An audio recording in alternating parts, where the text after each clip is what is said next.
In case you haven't heard, Sarah Palin's new book, Going Rogue, hit bookstores this week. The former VP candidate made the rounds, talking with a select group of media heavyweights from Oprah to Barbara Walters, Bill O'Reilly, Sean Hannity, and Greta Van Susteren. Not everyone, including one conservative columnist, thought Palin deserved all this attention. She's a joke. I mean, I just can't take her seriously. We've got serious problems in the country.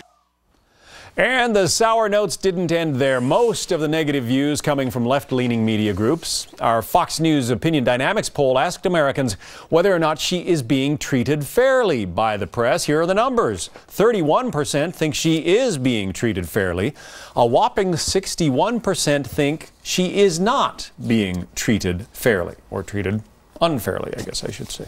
All right, why, Rich? Why is she still such a lightning rod? She's not a candidate. Well, David Brooks isn't a liberal, but his attitude captures perfectly the elite media's attitude towards Sarah Palin. It is undisguised contempt, and I believe it's because she hits every single cultural hot button for them. She's an evangelical Christian. She has red state mores and likes hunting and fishing. She's conservative. And on and on and on. And the beauty of this, and what this demonstrates to me, is that there is justice in the universe, because the more they show their hatred for her, the more her fans are cemented to her, and the more of them are going out and buying her book, and God bless them. Well, it's not even her fans. I mean, that poll was just, you know, a random sample of Americans. 61% say she's being treated unfairly. Well, the issue of sexism continues to be an issue when it comes to Sarah Palin. And as Rich Lowry, as you wrote, the most divisive person in America, I think the most divisive woman in America. The fact that she's a woman, she continues to be out there, clearly rankles people more than it would others. Though somebody actually called her in print this week Nixon without the intelligence and the experience. And that's, you know, I think it's pretty harsh.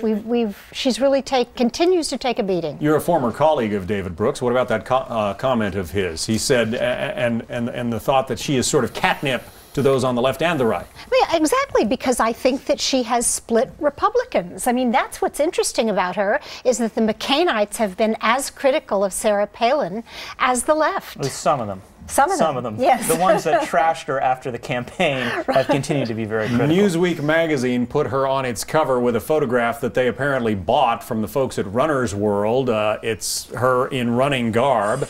Did they go too far with that picture? You know, I'm not sure that putting a woman who looks fit and athletic and strong is particularly sexist. What I don't understand is why she has chosen this narrative of everybody's picking on me. All these, the McCainiacs were too mean, the media's asking the wrong questions, the job of governor didn't pay enough, I guess. In the long run, you can rev up an extreme, disgruntled minority with all this everybody's picking on me. But I don't think most Americans expect that from top political leaders. You know what? Get in the arena, nobody makes you play, but be tough enough to quit complaining, all right? Is the press giving this attention to her, Levi Johnston, I guess the boyfriend of her daughter, the best way, or the father of her granddaughter, the best way to explain it. Grandbaby daddy. Are they giving him all the attention, Jim, because it's a way to embarrass her? Right. I mean, they're using every hammer they have against her. I mean, and the best evidence, single evidence, was Nora O'Donnell of MSNBC, went to Grand Rapids, Michigan, and was reading from talking points as she badgered some 17-year-old, well, don't you know about Palin's positions on this? And she kept saying, what policies of Palin's do you like or dislike, and so on. What they miss is that she's a cultural figure. She reminds me, I'm of a certain age, of Maribel Morgan, who in 1974 wrote a book called The Total Woman, which was a defense of traditional marriage and Christianity and so on. And the MSM of then pounded her mercilessly with no talk radio. I don't think you're getting agreement from Judy on that one. She reminds me of a soap opera character and the Levi Johnston business about whether or not he's coming to Thanksgiving dinner or not. It's another episode of As the World Learns. Let's remember, though, who the aggressor was here. She was on the stage for about 24 hours. All she had done is given her announcement speech in Ohio, and she was deluged with contempt and lies against her. She had a center-right record. She was a pragmatist with bipartisan appeal in Alaska, and it was the media hatred that made her into this cultural lightning rod. And McCain aides smeared her anonymously after the campaign. Good for her defending her reputation and pushing back. Listen, I love her as a cultural icon. I think she's terrific. I'd like her to be the nominee. But this notion that we in the media need to go easy on our national political figures, that we should. Come on, you all are complaining. Oh my God, people are fact-checking the book, and they're Did they fact-check Joe Biden's book? You know Did what? they fact-check Obama's, Rich, Kennedy's? they ought to fact-check anybody's book. But you can't defend the selective fact-checking. 11 fact-checkers for a book when they didn't fact-check any other book. My friend, what is it about Sarah Palin? Don't be against fact-checking. I'm That's not. where You're not want to addressing hang my your point. argument. You're not in favor of selective fact-checking, I'm right? in fact, check any fact that's called into question. Isn't Well, that they what we didn't do in check this the other business? books. They didn't check any of them until her book They came should along. check them all. And that Let's tells agree. you a lot. Check them all. Just mark my words. Oprah Winfrey leaves her show in 2011, and Sarah Palin will fill that space. Do you think the media want her to run?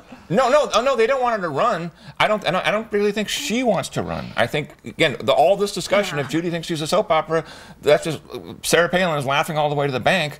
Soap operas in the last 75 years have been making money for somebody. Absolutely. It's niche marketing. I mean, it really, really, really appeals to a narrow niche of Americans. It's a huge niche. When you do 300,000 in sales the first day, that's a big niche. It's almost, what is it, 1/10 of 1% of America? It's a lot of people. It's a lot of people. I agree. She's on Oprah. She was Oprah's hottest show. I mean, and Barbara Walters, she has played this very shrewdly. Absolutely. How do I get such a niche? Absolutely. I'll buy your book. It's all Palin all See, now the that's a small niche. And I had better be accurate on a media criticism show.